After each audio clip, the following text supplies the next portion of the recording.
Good evening, everyone. I'd like to thank you all for coming out. Before we get started, I want to give Councilman Dale an opportunity to say a prayer, and everyone please stand for the pledge.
All right, again, I'd like to thank you for being here tonight. We're going to go ahead and get started.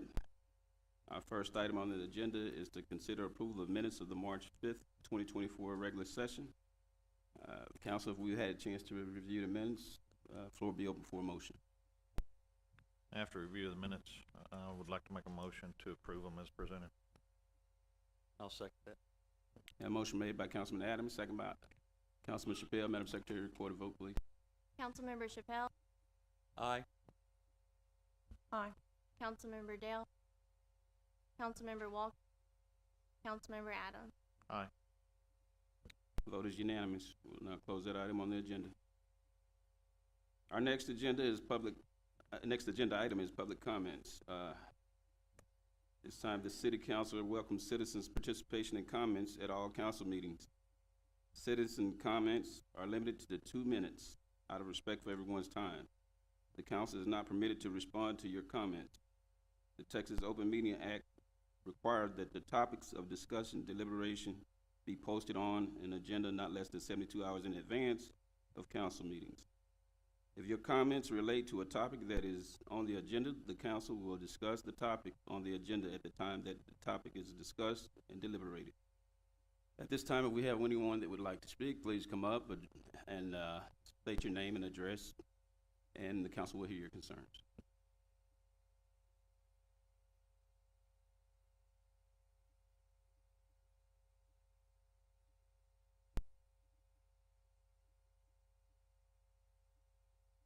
Yes, ma'am. My name is Debbie Corbell. I live in the city of Mount Pleasant. Recently, the council was pretty much called out for the comedy of being unprepared after 15 months of meeting.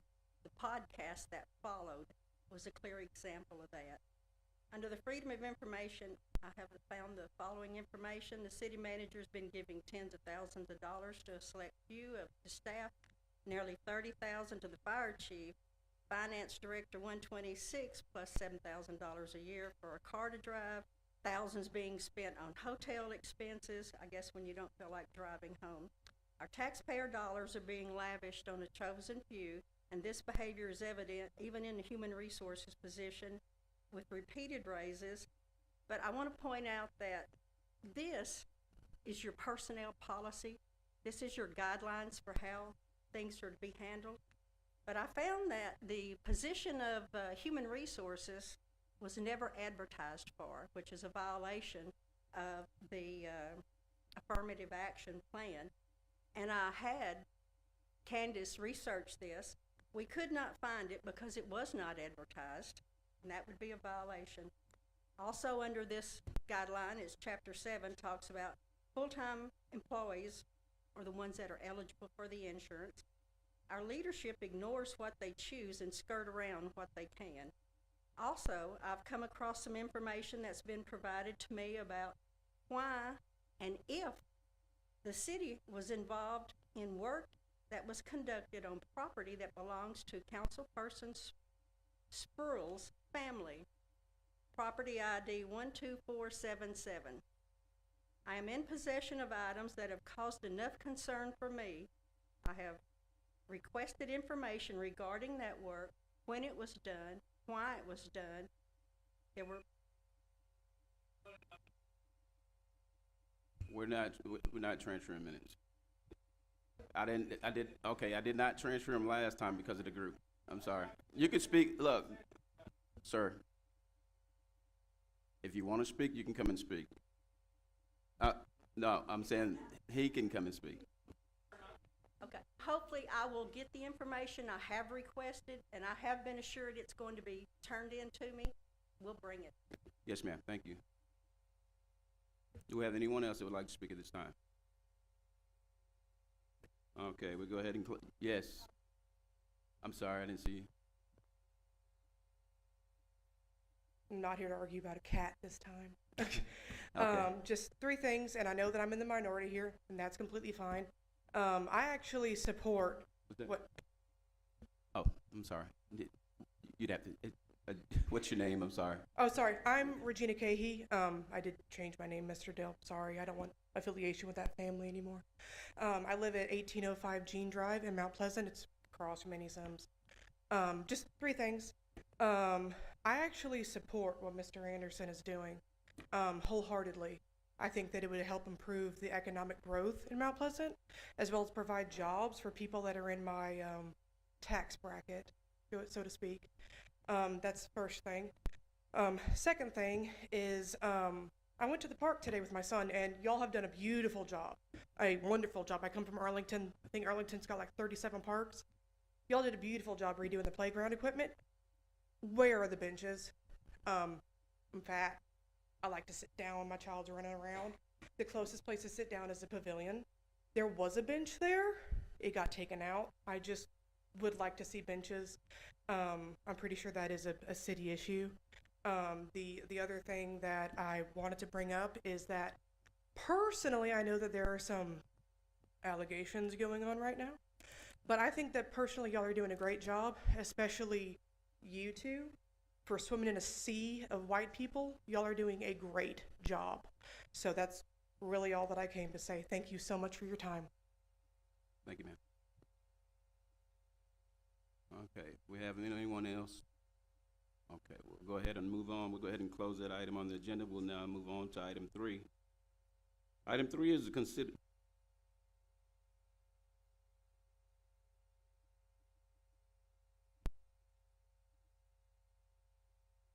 Alrighty. Okay, due to the absence, we're gonna go ahead and, we're gonna move, right?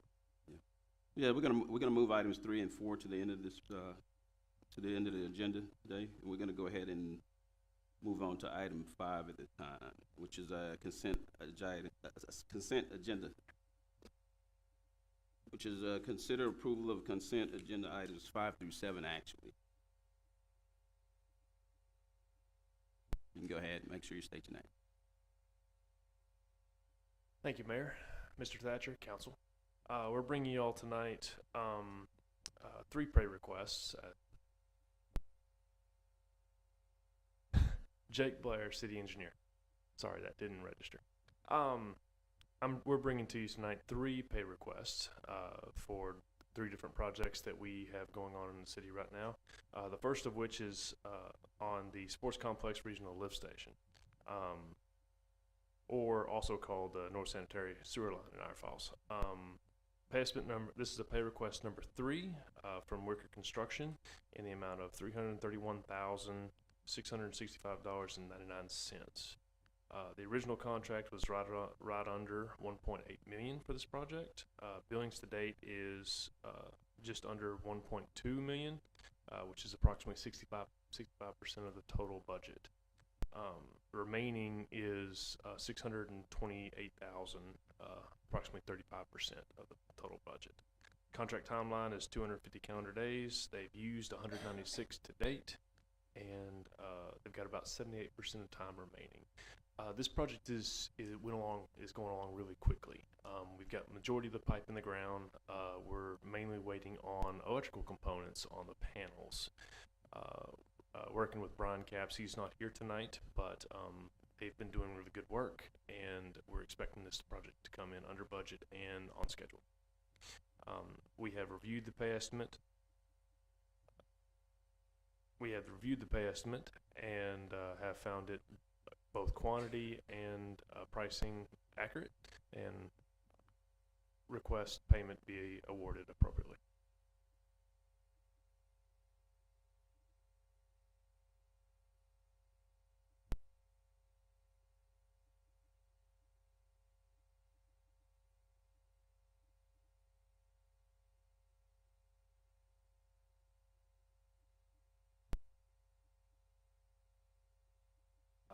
The second pay request is from Heritage Contractors on the South Side Wastewater Treatment Plant improvements. This is number 10 from Heritage Contractors, and it's in the amount of $1,283,935.08. The original contract is for $40,500,000, a little bit under $41 million. Billings to date is just over $16 million. That's approximately 40% of total. Remaining is around $25 million, 60% of total, and they've used approximately 41% of the time allocated to this project. Completion date, one of the items that we included is in June of 2025. We have want to go ahead and pull up pictures of this project. This was last month's status that we had. They were still pouring piers. They were still working on the aeration basins, which is the two basins at the back, and then the two circular that you're seeing at the front are the clarifiers. Go to the next. This is today, or this is this month. You can see that the shape of the aeration basins in the back and the clarifiers are really starting to take place, or take shape. The piers have been completed to date, and so they're now starting to build the bottom of the treatment units. Next slide. This is another picture. Their main task over the last couple weeks has been to set rebar and to get ready to pour the basins. That's expected to be on the 2nd of April is when they're expecting to make that major pour. A little over 1,300 square yards. That's another picture, kind of shows generalization. They're about 3/4 of the way through what they need in order to get rebar in place in order to make that pour. One more, and then the last item that this pay estimate covers is the effluent lift station, or the influent lift station, which is a mimicry of the existing influent lift station to the right. Is starting to take shape. They poured most of the concrete, and now they're getting ready to set the screw pumps in to match what you see on the right hand side. We have reviewed the pay estimate and found it to be accurate both in quantity and pricing, and recommend approval accordingly. Do you have any present delay because of the weather, the way it's been raining or anything? Yes. So as of last month, we were right around a little bit because of rain, because of major and it was really soggy out there. They were right around a month behind. At this stage, because they're pouring the aeration basin in one day on the 2nd, they're going to try to get all that done. That's going to save them about 2.5 weeks. They've communicated to us that they believe they're still on track to meet the target deadlines, which is in June of 2025.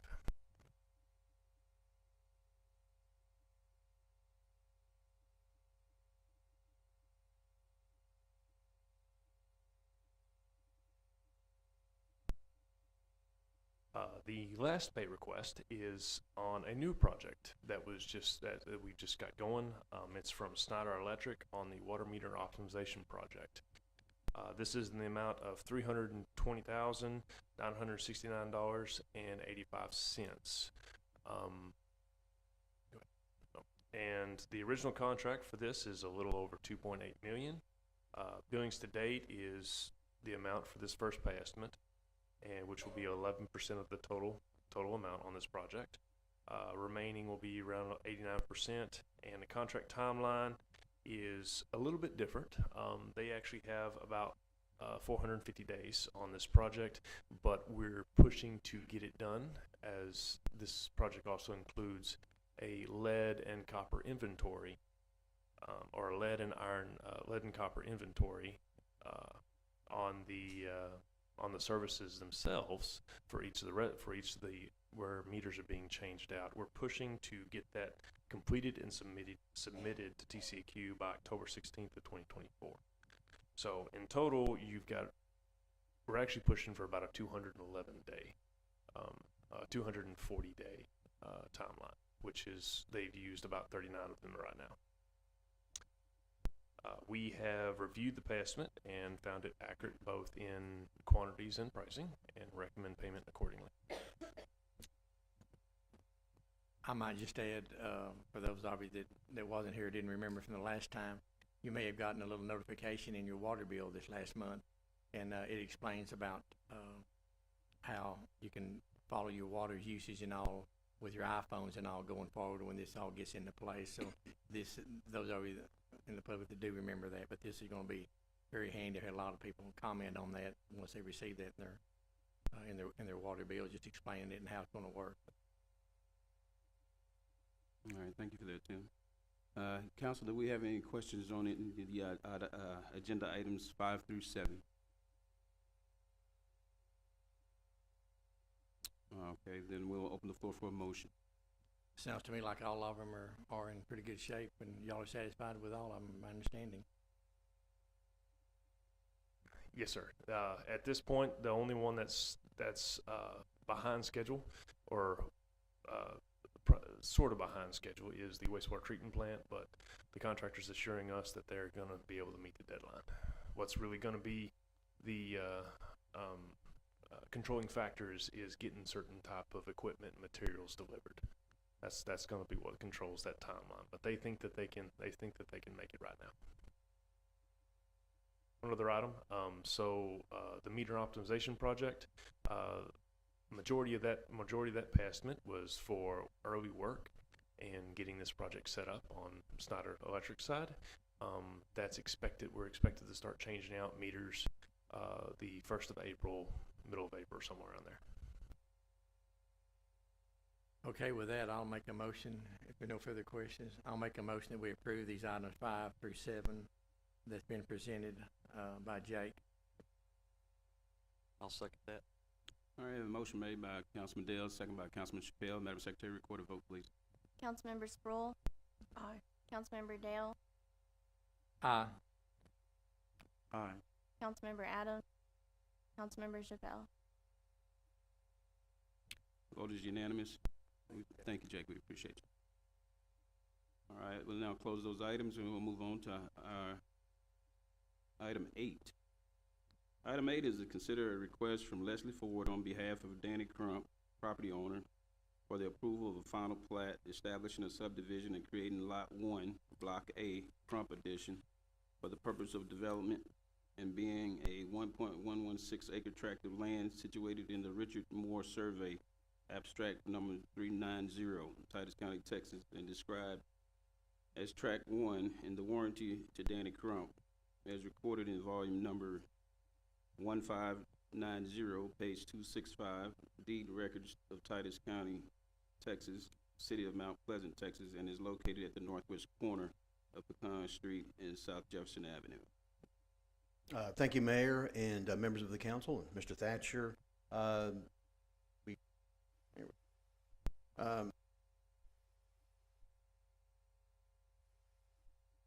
about that. So this is the plat, the final plat. You can see there is West Pecan Street, South Jefferson. You saw this come before you as a preliminary plat in December of last year. That was approved for the development of a tunnel car wash. And so we've gone through the site plan, administratively approved the site plan in February of this year, currently going through building permit. So the final plat is the final step in this before they issued the building permit on this. It does meet all the requirements for the subdivision ordinance, and took this to Planning and Zoning Commission last week, and they're forwarding a recommendation of approval unanimously. And with that, we do have the condition of approval in your staff report as well. I'm available for questions, and there we go. Floor is open for any questions. Just for clarity for the public, what part of it didn't fit? what part of it didn't fit our zoning? No, everything fits on this. I'm sorry, the condition would be that they need to have the final plat approved and filed before they can be issued a certificate of occupancy. It'd be a tunnel car wash.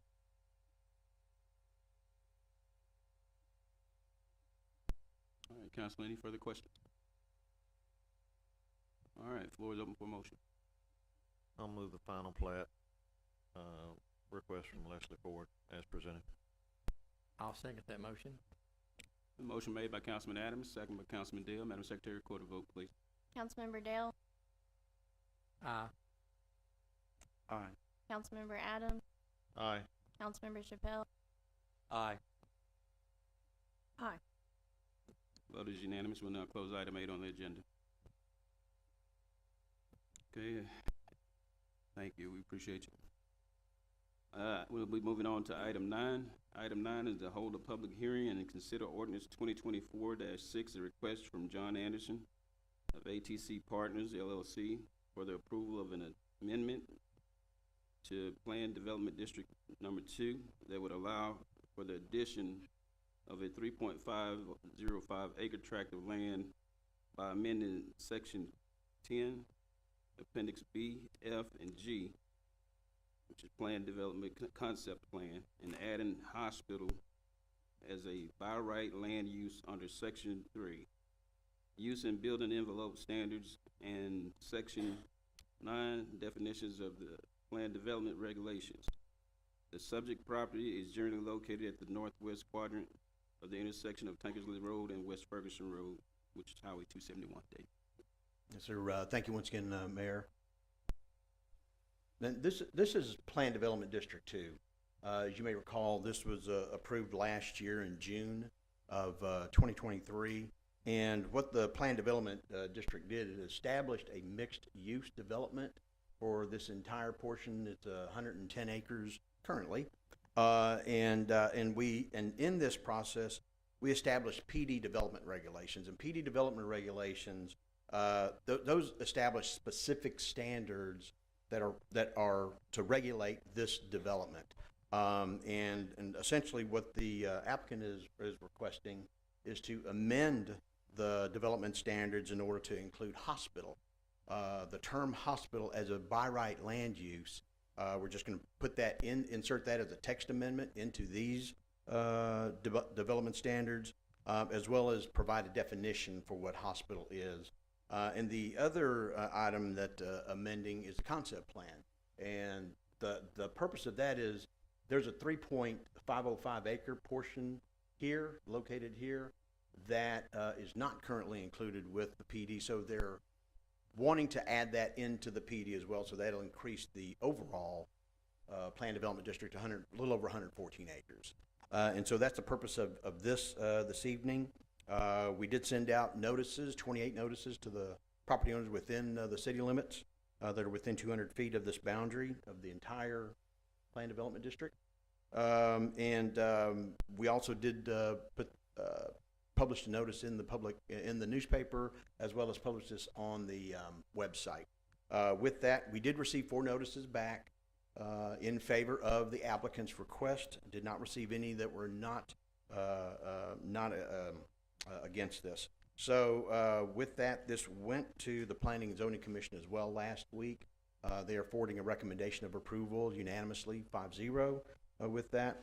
This is a public hearing, and I'm available for questions, and Mr. Anderson is here to answer any questions you may have as well. All righty. This is a public hearing. If we have anyone that would like to speak on it at council at this time. You'd have to come up again, state your name. Regina Cahey, and I do DoorDash, Instacart, and Spark. That's what I do as my business. There are businesses there, 2 Senoritas. I know that it's next to an open field, and then there's a La Quinta on the other side. And then I know that there's down Tankersley, there's housing. Are y'all going to eminent domain that, or how is that going to translate to being within that other development?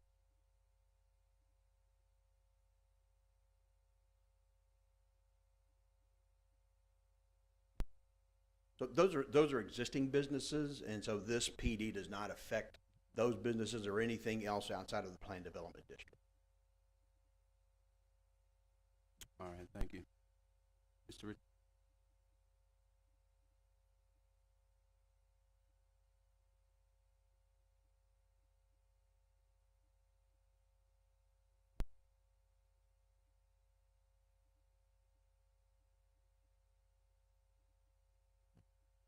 Good evening, Mayor, Council, City Manager Thatcher.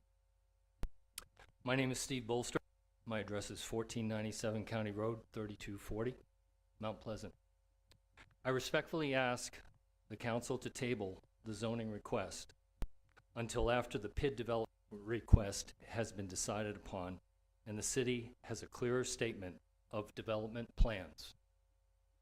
With all the problems that have emerged, it is premature to consider zoning. To be clear, I am in favor of growth. I'm even in favor of the proposed Christus development. However, not until the total development is defined. It is absolutely troubling that even after the serious financial and legal issues were brought forth, people in the business community, the zoning committee, the Mount Pleasant Development Corporation endorsed the project, and Councilman Adams and Chappelle voted to table this issue. That vote should have been an unequivocal no. Why didn't you vote it down then? By comparison, the federal government would never do business with a business having these credentials. In fact, such a developer would be disbarred from doing business with the federal government, even if the tax liens were paid off. Furthermore, these problems never surfaced during the past 3.5 years while the Economic Development Group and the city manager were supposedly doing their due diligence. But a couple of private citizens spent a few hours looking into it, and now we are all aware of the litany of grave concerns. Why haven't these matters surfaced sooner? And why weren't they found out by the officials we have elected and trusted to serve best interests of all citizens, just a few? To quote Shakespeare in Hamlet, something is rotten in the state of Denmark. I don't know what is going on here. This doesn't add up. So to recap, the developer not only has a bad past performance, which should alone be disqualifying, the developer also has a serious legal and financial problems. The project's growth predictions are, pun intended, cherry pie in the sky. The Economic Development Group has no track record for bringing in new business, so why should we listen to them? The contract is fatally flawed. It puts all the obligations on the city and none on the developer. It will never get done. And this is not bringing affordable housing to the area. It is, however, funding a fast track to citizenship for our nation's adversaries from the Communist Party of China. The election results from a few weeks ago spoke loud and clear.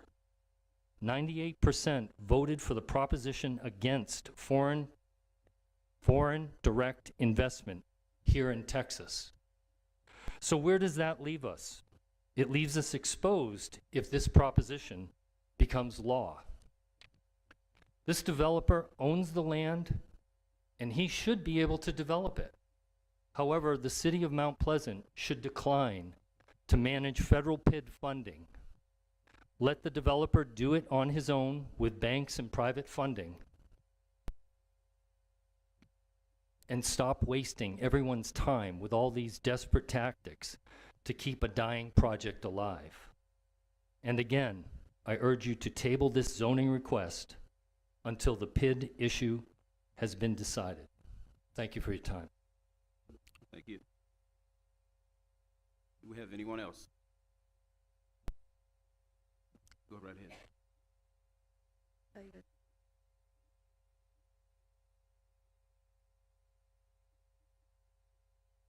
Would you please, in some fairly common terms, say what we're actually doing here again? What's needing to, what's the request and what will it, try to make it a little more clear in just everyday terms, could you please? Yeah, yes, ma'am. This request is specifically for the zoning, an amendment to the zoning that's already approved. We already have zoning on this particular property. In answering the question, I guess, or what's been brought forward, this has nothing to do with the PID. This is separate from the PID. The zoning is already established for this property, for it to be developed, so that's once we go through the development process on each particular property, it can be developed according to the zoning. So once again, this is separate from the PID. The PID is a separate document. It's a developer's agreement that has come before you, that is not a part of this zoning amendment. Let me ask you a question. On this property here, this may be a one for Mr. Anderson. I don't know if you can answer. Do they own the property now? Yes. And the property is owned by who? The property, yeah, the property, several different conglomerates, and he could probably answer that. They're all under an umbrella for ATC. Is it the developer that's?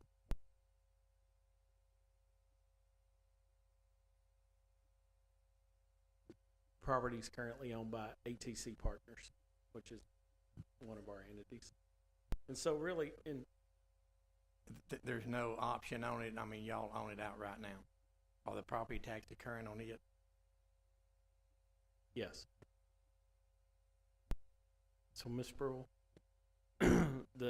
maybe a simple is, so all we're doing is we're adding 3.5 acres to our planned development zoning. The 3.5 acres is already zoned commercial, and then the planned development zoning there allows for commercial.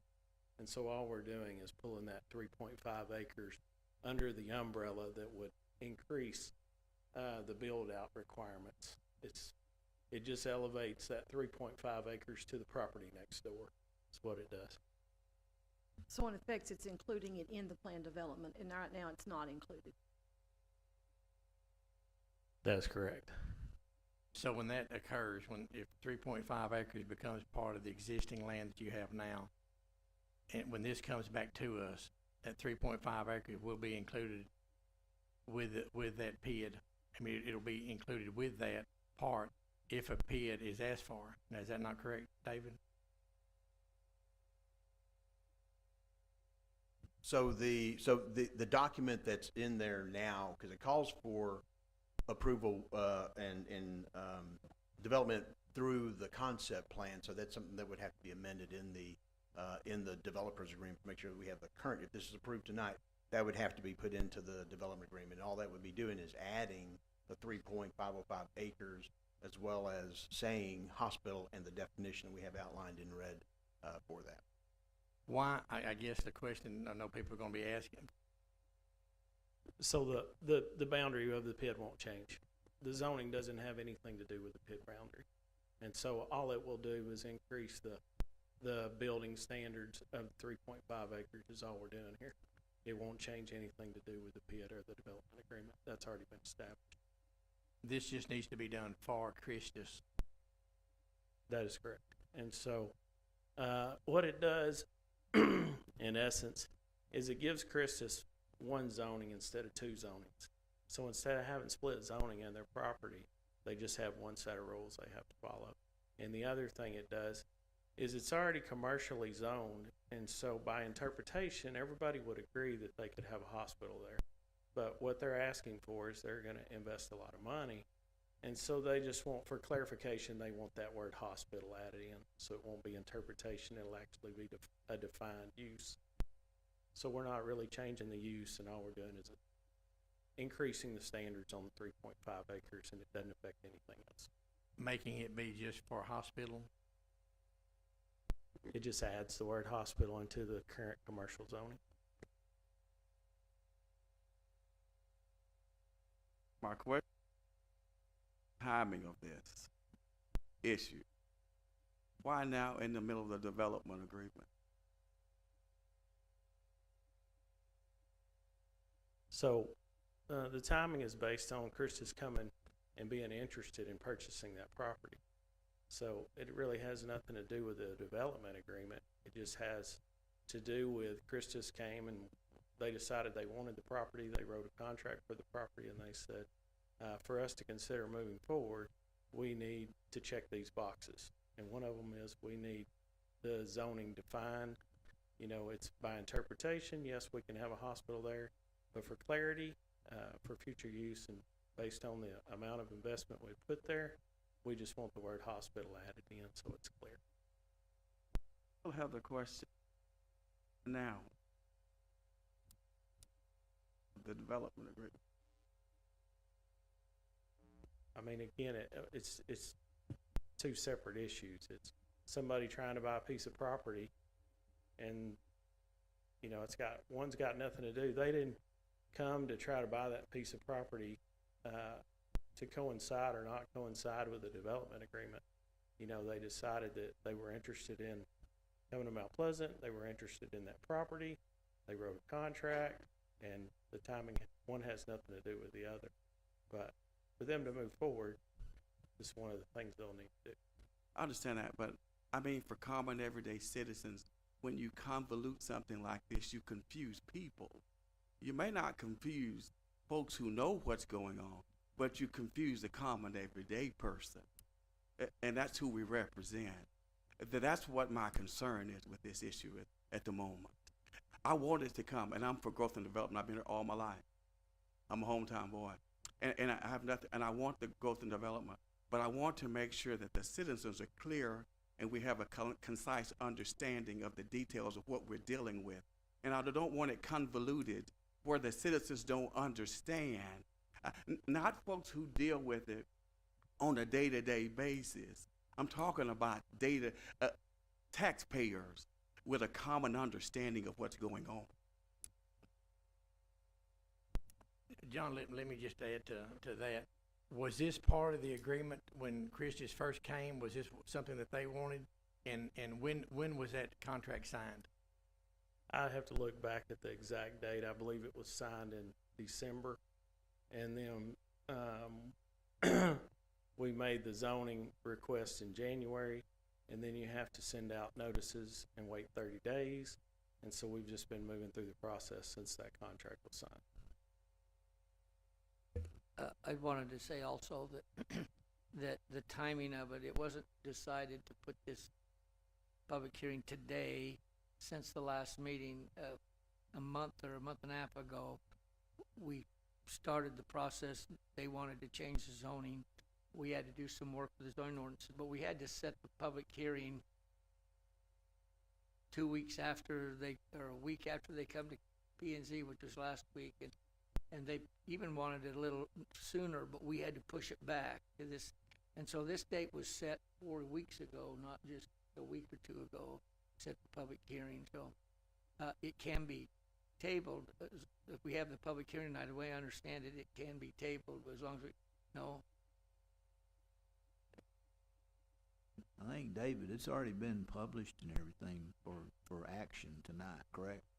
Yeah. The other thing I was going to say is that had last week it not been tabled, last meeting, and it had been, say, we voted no against the PID, this would still come forward. This has nothing to do with whether you have a PID or not. He owns the land. He can develop the land. It also has nothing to do with the financing. I think we've said this council can't vote against where he gets his money as much as we maybe want to, but we can't do that. So voting against the PID is fine, but the development can go forward, like the gentleman said, Steve said, with his own financing, doesn't get a PID bond, but he can go ahead and develop the property as it's zoned.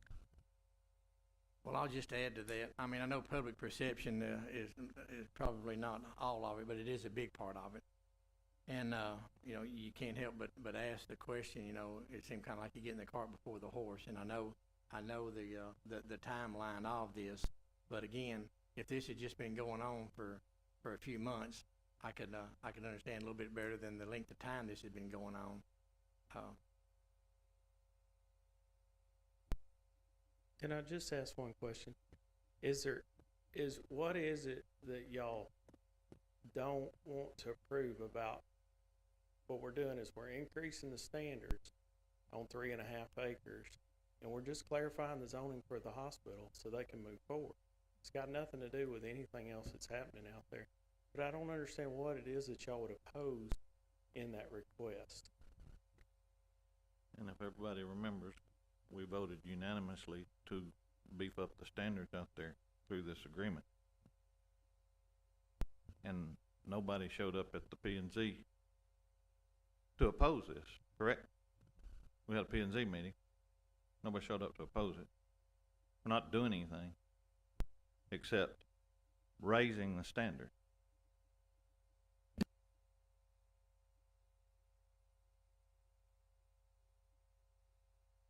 All right, do we have any enough clarity on that?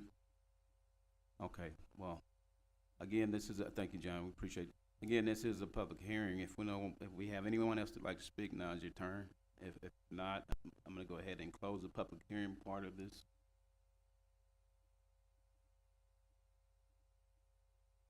What was that?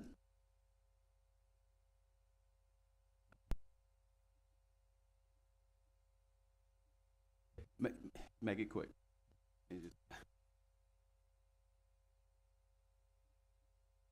My name's Regina Cahey. The last time that I was here to talk about a cat, and there was a guy that was in front of me, Dave Ruff, who lived out in the county, and I remember you asked him the question of whether or not he was from here. He's not. He's from Eugene, Oregon. I wanted to preface what I'm about to say by saying I'm not from here either. I'm from Arlington. So growth is something that I've dealt with literally all of my life. This isn't the 50s. This isn't the Red Scare. We're not going on a communist list of who is consorting with China. This is simply a development that is coming into a town that wants to be a city. This town tries to make a lot of money on tourism. It's put out on billboards on the highway. There's a lot of stuff that's been done around downtown. And I think that if people could look at this from not so much as a what could possibly happen with this investor, but how this could help everyday people. This increases jobs. I tried to find a job for over 6 months. They want somebody that has completely open flexibility and is willing to work 24/7. I don't have that kind of time. So I think that if there are more jobs, specifically the hospital, which I had no idea was coming in, because I know for a fact that Terry Scroggins was approached by UT Health and he turned them down. This would be a good thing, no matter who it comes from. And also, there needs to be a lot less xenophobia and a lot more tolerance. All right, thank you. Okay, you had something, Jerry? I do have a question now. John, is there a time frame on when this decision needs to be made? And can you explain it, please?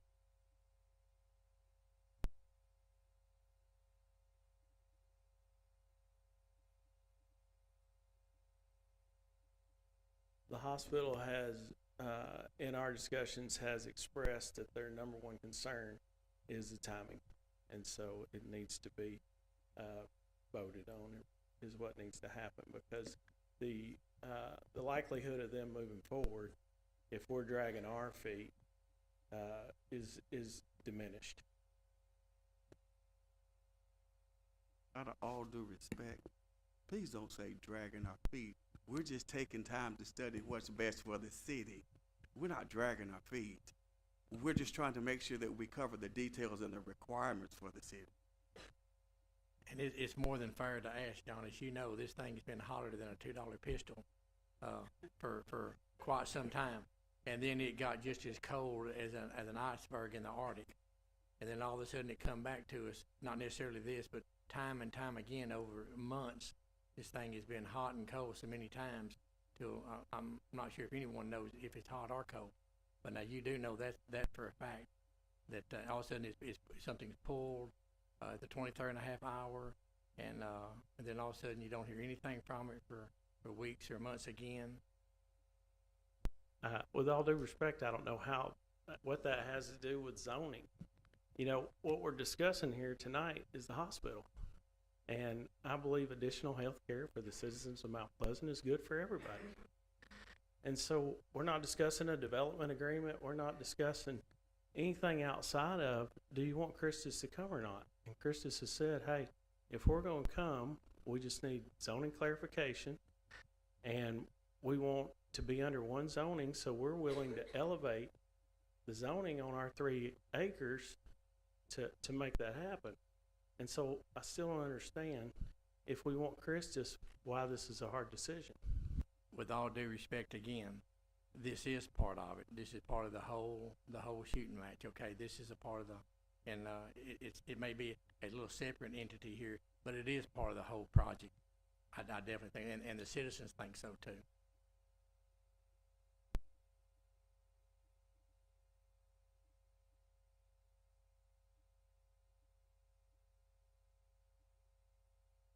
Thank you, John. Unless you had something else. You had it. John, is Christus coming or possibly coming whether the development agreement is ever approved or not? Or can you speak to that? Can you? At this point, is my understanding is that it is still their desire to come. I can't speak for Christus because I'm not their representative, but I would say that at this point they are frustrated, to say the least. And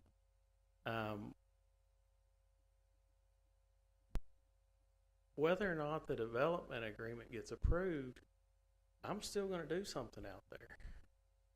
And and Christus, you know, they'll get to make the decision whether they want to be a part of that or not. But all of that doesn't have anything to do with the development agreement. It's already zoned. We can already do all this stuff. And so all they're asking for tonight is clarification. Question how this works. If John is here, why isn't a person from Christus here to speak for themselves then?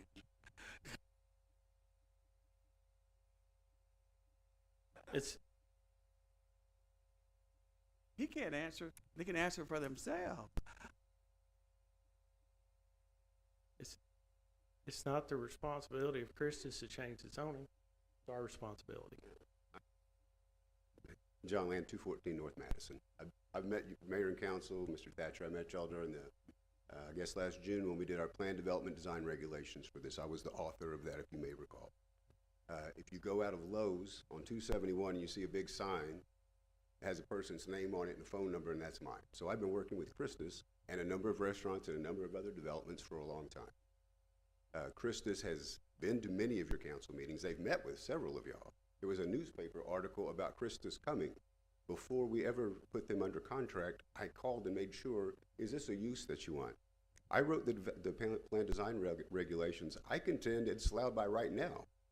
Christus would like that sort of, they want to make sure that that's not subject to interpretation. So that's mainly why we're here. Does this have anything to do with a PID? It does not. Or a TERS? It does not. They're wanting to buy 13 acres and build a hospital in your town. They're going to own it. It has nothing to do, it's literally they're buying property from Mr. Anderson. So I've been working with them since probably September of last year. I guarantee you they're auditing this meeting tonight. We have a call in the morning. They want to be here. I understood y'all wanted them to be here. This is going to add a 75,000 square foot hospital, services that you need, and high paying jobs. And I don't see the threat. The PID is a separate issue. That's going to be held on another day. It's approved, it's not approved. This isn't in the PID. This is a simple, you have somebody that wants to build a hospital. They want clarification if they have approval to do that, and that's what this case is about tonight. Thank you, sir. Appreciate that.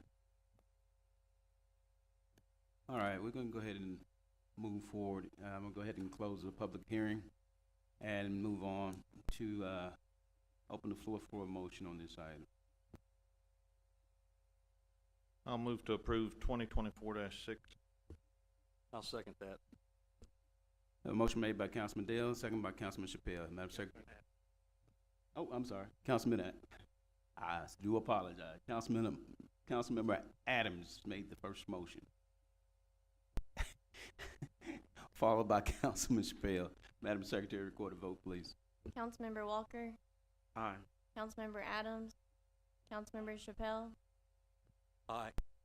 Councilmember Sproul, Councilmember Dell. Aye. Vote is unanimous.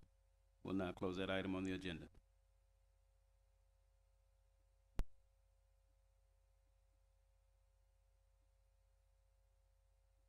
All right, at this time, we'll go ahead and move on to item 9. I'm sorry, item 10.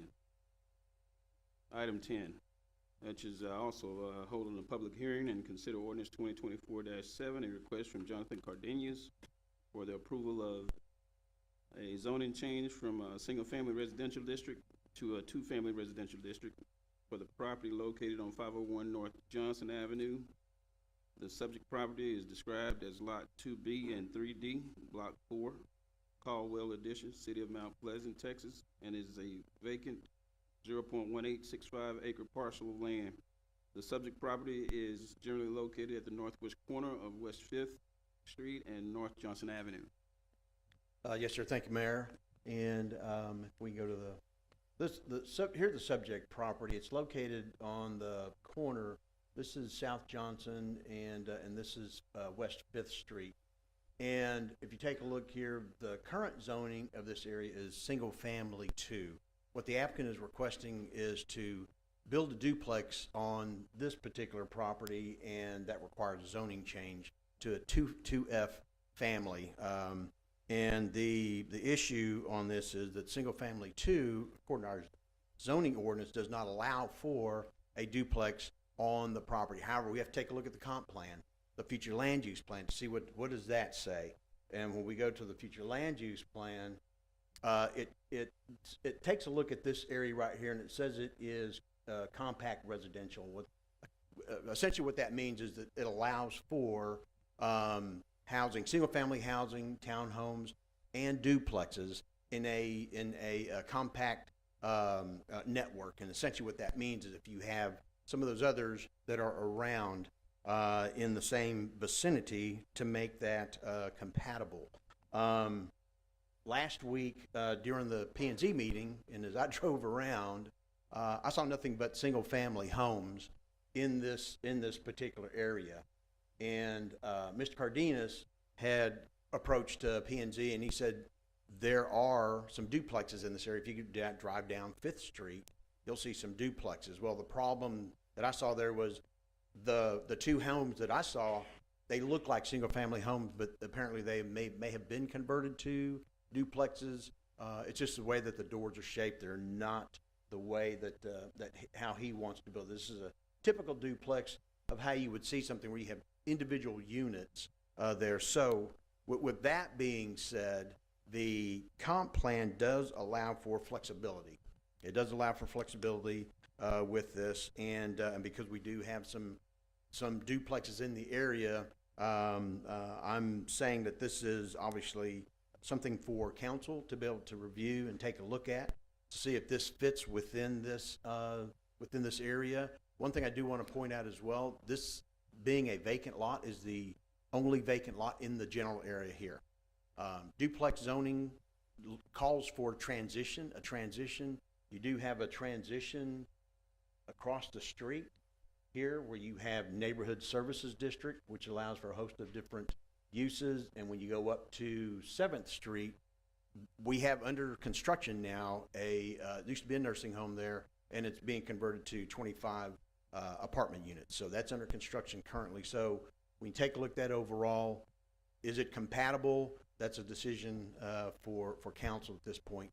With that being said, we did send out 23 notices, and I did receive 2 notices back that are in favor of. We didn't have any opposition to the applicant's request, and Planning and Zoning Commission took a look at this as well and is forwarding recommendation of approval 5-0 as well with that. With that, I'm available for any questions that you may have, and Mr. Cardenas is here as well. All right. David, is that an actual rendering of what they're gonna propose to build there, or is that, you were just giving us an example? My apologies. Yeah, that is a rendering of what they plan on doing. They're probably just right under 900 square feet on each unit. He'll have to meet all the requirements for that, 25-foot setbacks, 4 parking spaces, 2 for each unit, and so he has enough room on the property. I think I have a layout that's in your packet as well, where you can see that he meets all that. So that is that's exactly what he's doing, and those will be facing South Johnson Street. Again, for the public, how many homes will there be there? There'll be two homes. And address the parking one more time. Where generally on the property would it be, and how would those 4 parking spaces be laid out? So one thing when we see the building plans, those come in, then we'll see exactly how it's going to be. But based on his drawing, looks like they're going to come off of South or West 5th Street to be able to come back in and be able to park behind the properties. So they'll be facing Johnson Street. So that's not an issue, not a problem. No, sir.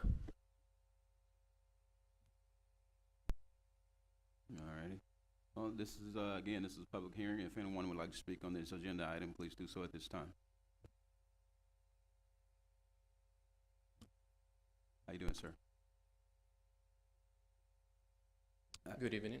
How are you? My name is Jonathan Cardenas. Nice meeting you all. Thank you for the opportunity to come and speak to you tonight. Thanks for everybody watching, I guess, online. Well, the reason I want to build this duplex, it's in '05. I bought this lot from Mr. Bill Whitaker. Back then, there was a duplex there that burned down, and the city, I guess, demolished it. So with the promise that Mr. Bill could rebuild the duplex. So that was a selling point for me. That's why I bought it. And when I bought it, I came to the city and asked, and it was true that I could build a duplex. But then I met my wife, and we married, and I built a house instead. So the duplex just was a project on the side. So probably a year ago, I came back to the city and wanted to build the duplex, and they told me that I couldn't. And I said, well, why not? It was used to be, I told them the whole story. So that's why I'm here. Mr. David has been helpful in guiding me through the whole process. I came last week and spoke to the Planning and Zoning Committee. Everybody agreed. So now I'm here. I'm trying to provide affordable housing for the much needed housing that we need in Mount Pleasant. So if you can help me out, I would really appreciate it. Thank you very much for your time. Thank you, sir. I am curious, can it be divided so there's 2 owners, one for each side, or does it have to be one person and then maybe possibly rent 1 unit? Well, I'll be renting the 2 of them, the 2 units. You had to. So the intention is it would never be where you could sell one and keep the other. There would have to be one owner for both units. Yes. Just out of curiosity, do you have other rental property also, or would this be your first? This will be my second. Yes, sir. All right, do we have any more questions? Thank you, Mr. Cardenas. Thank you. All right, again, this is a public hearing. If we have anyone else who would like to speak, so do so at this time. Okay, with that being said, we're going to go ahead and close the public hearing part of this item and open the floor for a motion. I'll make a motion that we approve this ordinance 2024-7, the request from Jonathan Cardenas for the approval of the zoning request has been presented. I second the motion. All right, I have a motion made by Councilman Dale, second by Councilman Walker. Madam Secretary, record a vote, please. Councilmember Adams, Aye.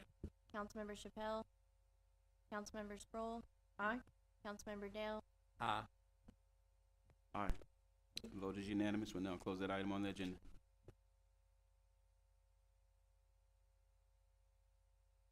This time we'll move on to item 11. Item 11 is also hold a public hearing and consider ordinance 2024-8, a request from Will Burrows of Huey's Coffee for the approval of a specific use permit to allow for a sign not specifically addressed by the city of Mount Pleasant sign regulations, and more specifically to allow for a Huey helicopter to be erected atop the building, which is generally located at the southwest corner of West 16th Street and North Mulberry Avenue, and is addressed as 301 West 16th Street. Sir, once again, thank you, Mayor, members of the council, Mr. Thatcher. On this particular property, this is all zoned commercial district, and you have Huey's Coffee that's located here on Mulberry and 16th Street. Kind of an unusual request, I would say. This being that the applicant is looking to have a helicopter attached to the top of their building. When you approach staff, we had to take a look at this and see, well, you know, how can we handle this? Is it through a building permit or is it through a sign permit? Obviously, building doesn't have anything that could allow this in their building code, so to speak. But how we did take a look at this is as a sign. The applicant was inspired by the Rotisserie Coffee House in Kansas. They kind of have the same thing, except they have a DC-3 that's located there, and it's an attraction for that city. And so we had to take a look at the sign regulations because, you know, when you take a look at the sign regulations, they have specific items in there, you know, like for types, you know, type of wall sign, pole sign, the sizes, things like that, and how many signs you can have. And this does not meet those specific requirements. However, when we take a look at, there is a section in the code, 155.48 L13, that says that if we do receive a permit for a sign and it doesn't meet those standards that we have in there specifically, then it needs to be brought forward as a specific use permit, and that's the reason why we're here tonight. I have a draft ordinance for the specific use permit in your packet, along with conditions that are outlined for the attachment of the Huey helicopter onto the structure. It doesn't block any easements. It doesn't exceed the maximum height as well for a structure inside the commercial district. Mr. Burrows is here this evening to answer any questions that you may have regarding the helicopter, and I'm available for any questions you may have as well. So David, any issues with overhead utility? It's clear of all easements, so nothing there meets all setbacks and everything like that. Yes, sir. I understand that y'all added some structure underneath it to support the signage, and all of that's been taken care of. We're doing this the correct way, and I've had to deal with some signage permits pretty recently as well, and you know, I think this is a pretty neat idea for an eye-catching signage to make you stand out, and more power to him. I might just add here also that there was, 11 public notices that was sent out, I think you said, and only 2 sent back, and both of those was in favor, so there was a lot of other businesses and all around that area there. Yes, that's correct. And I'm sorry, I failed to mention that. And we do have 2 that did come back in favor of, and I put one on your desk this evening that wasn't included in your packet. And it was interesting that they even said that there was an aircraft at one time at the park near Town Lake. So, you know, maybe something there for that. But also to answer your question, yeah, it meets all the structural requirements. They've submitted the structural engineered seal plans for that, and we've taken a look at those as well. David, I don't see it in the rendering, but will the Huey have any type of graphics on it, or will it just be the OD green color? I think probably Mr. Burrows can probably answer that question. I'm not sure on that. And I'm going to assume here, I probably shouldn't, but it's just the outside casing of it. There's no motor or anything like that in it. Right, that's correct. It is a shell. There's no equipment, nothing on the inside, no seats. It's just a shell. I understand that the propellers are also locked down where they will not spin. So the way we're meeting all kinds of the safety requirements and so forth on that.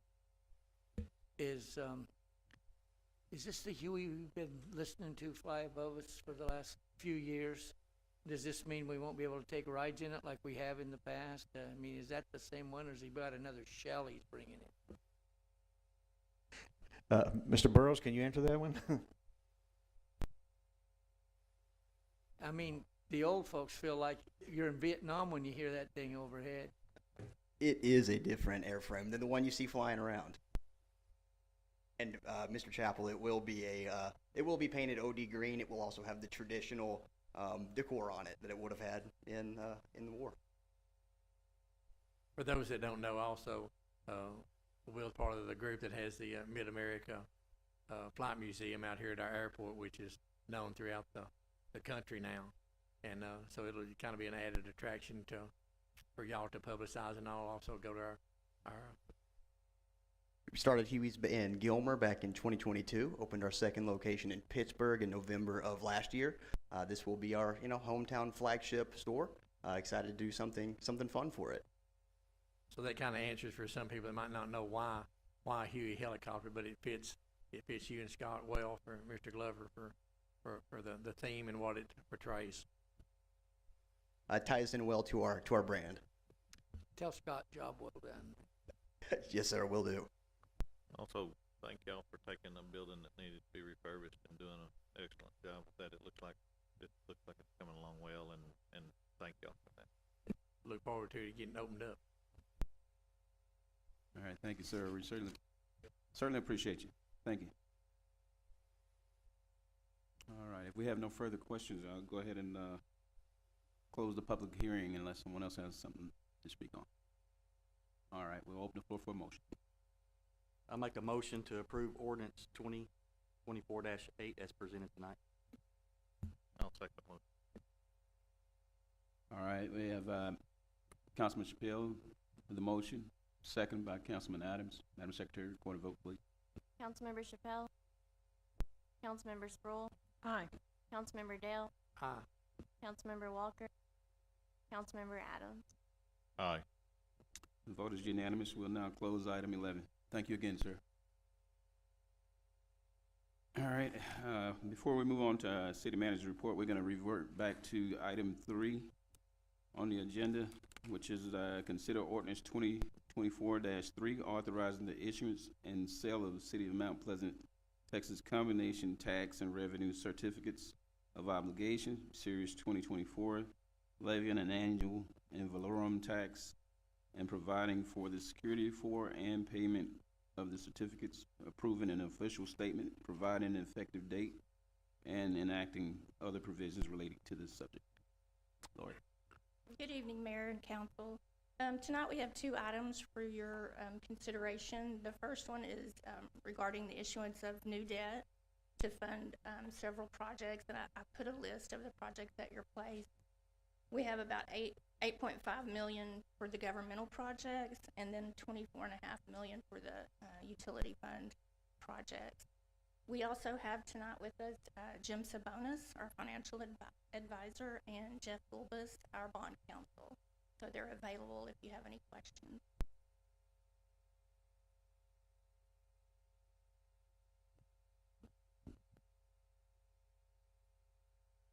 I know Jim does. He always does.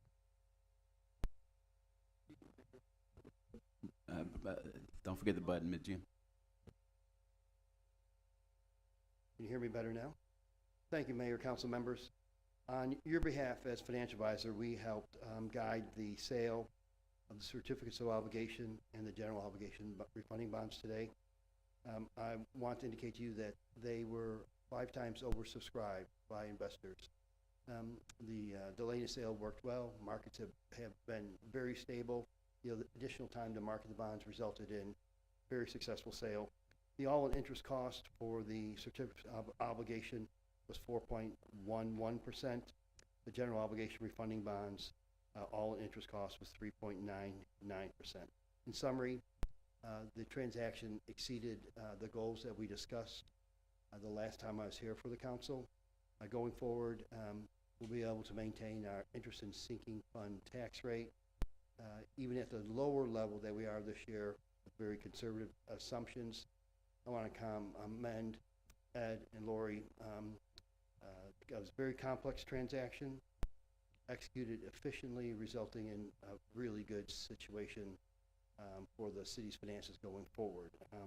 Again, This was marketed today, and in fact, when we priced the bonds, working with the underwriter FHN, they were oversubscribed, and Jeff will tell you that we pushed them today because we didn't actually have a final pricing till late in the afternoon, because then when they're oversubscribed, what they do is they go back to investors and say, lower price, are you still in a lower price? They did that twice, and the investors that held on, so we're very pleased. What I would say is that an effective sale, the bonds were well received, and I'll just answer any questions you have from there. You'd have to release it. Would you have a guesstimate on what the savings was versus what we kind of expected, not knowing what these interest rates was going to do over the last 3 or 4 months? We know what the Fed has done the last month or two, and what's happened. And what would you have a rough figure on what the savings would be, or what it could have been? Well, I will say we have a accurate picture of what the savings were from when I was here a month ago. It's about $411,000 less in interest cost for the transaction as a result of success. And I want to say that when we priced the bonds that we presented, we priced it at the market that day. So the market's been kind of fluctuating. There's not been tremendous movement in the market. It was just well received. And it's our expectation when we priced the bonds we presented to you, we talked about what's selling the market, but Texas cities sell well. Our future is very bright as a state, and your city is very bright, so just well received. But the net result's about $411,000 less than what was discussed a month ago. That's great. Thank you, Jim. All righty, we have any further questions? All right, floor is open for motion on this item. I'll make a motion that we approve this ordinance 2024-3, authorizing the issuance of the sale of the city Mount Pleasant combination tax revenue certificates that's been presented this evening. Second. All right, motion made by Councilman Dales, second by Councilwoman Sproul. Madam Secretary, record a vote, please. Councilmember Sproul, Aye. Councilmember Dale, Aye. Aye. Councilmember Adams, Aye. Councilmember Chappelle. Aye. Vote is unanimous. We'll now close that item on the agenda. Now move on to item 4. Item 4 is to consider ordinance 2024-9, authorizing the issuance and sale of the City of Mount Pleasant, Texas General Obligation Refunding Bonds, Series 2024, levying an annual ad valorem tax and providing for the security for and payment of the bonds, approving an official statement, providing an effective date, and enacting other provisions relating to the subject. Mayor and council. Our financial advisor brought this to us recently so that we could refund some existing debt in order to save money. And so that's what this issuance is doing. We're not getting additional funds, but we're just restructuring existing debt.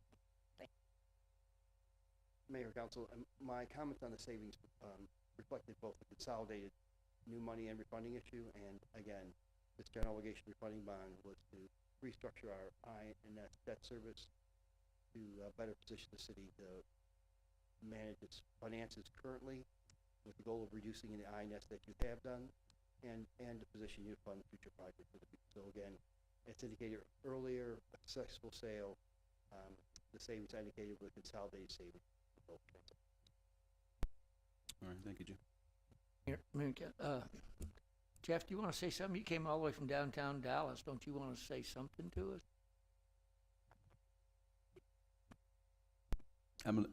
Jeff, I'm gonna need you to come up. We want you to grab that mic so the public can hear you also.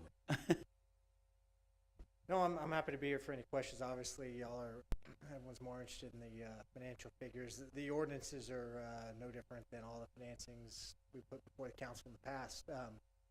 It's a lot of legalese. We've gone through this process with city staff to get an offering document prepared, which is what's used to market these obligations to the investors. We've gone through tax diligence to ensure that each of these issues qualifies for tax exemption when we close. We deliver our legal opinion to the market that the interest for the bondholders is exempt from federal income tax. Following tonight's meeting, we'll file the transactions with the Texas Attorney General's office, which is a requirement by law. With COs these days, it's very different following the last legislative session, but again, we've diligenced these projects with Ed and his team to make sure that we don't have any issues, so, this is really straight down the middle of the fairway, and then the refunding is really a restructuring of the, 2011, obligations that the city has already outstanding. So I'm always happy to be here, but don't always need to give a speech, and, if you have any questions on any of the legal proceedings, I'm happy to cover it. All right, we thank you a lot. We appreciate you. All right, council, if we have no further questions, we'll go ahead and open the floor for a motion on that item. I make a motion to approve city ordinance number 2024-9, authorizing the issuance and the sale of city Mount Pleasant general obligation refunding bonds. I'll second that.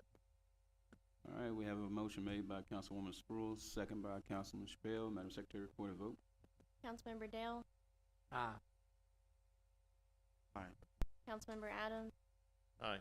Councilmember Chappelle, Aye. Councilmember Sproul. Aye. And the vote is unanimous. We'll now close that item on the agenda.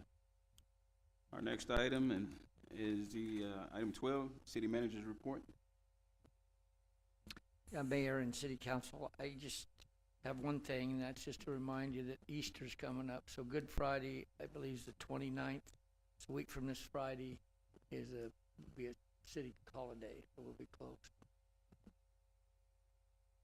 All right. That being said, did you have something? Okay. Okay, we'll go ahead and close that item on the agenda. We'll now be going in executive session pursuant to Open Meetings Act, Chapter 551, Texas Government Code. The City Council will recess into executive session to discuss the following: discuss purchase, exchange, lease, or value of real property in consultation with legal counsel regarding the purchase or value of real property for the Mount Pleasant West Loop Collection System Improvements Project to the Southside Wastewater Treatment Plant and on the south side, from the Southside Wastewater Treatment Plant to Big Cypress Creek. At this time, we will be going into, hold on, we have another second part to that, which is litigation, legal advice, which is consultation with the legal counsel regarding the Anderson Town Crossing Development Agreement with Anderson Town Partners. At this time, we'll be going into executive session.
Time is 9:09 p.m.